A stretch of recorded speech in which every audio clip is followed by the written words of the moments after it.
Le défaut de paiement. Si vous faites un crédit à la banque, il faut obligatoirement le rembourser en euros.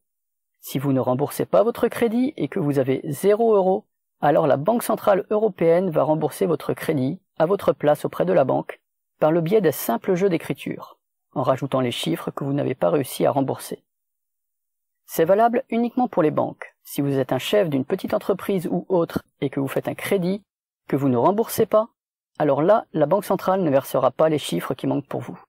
Ça fonctionne uniquement dans un sens et jamais dans l'autre. C'est toujours dans le sens qui arrange la banque, car il faut sauver les banques. Les financiers prêtent aux États parce qu'ils ont le droit de lever autant d'impôts que nécessaire pour les rembourser et d'utiliser la justice et les forces de l'ordre pour faire payer les contribuables. Dans les 10 dernières années, notre niveau de dette s'est considérablement accru. Nous sommes à peu près à 100% de dette publique, 100% du PIB de dette publique. Finalement, nous constatons que la totalité des impôts sur le revenu est consacrée au seul remboursement des intérêts de la dette. Concrète aux Français. Enfin, on l'a vu, les Français veulent que les impôts baissent et ils veulent savoir à quoi ils servent. La France est l'un des pays les plus fiscalisés du monde. C'est aussi l'un des plus endettés. À retenir.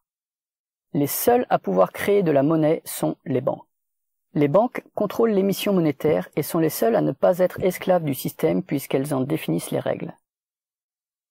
Celui qui a le pouvoir de créer de la monnaie a le pouvoir de fabriquer l'avenir.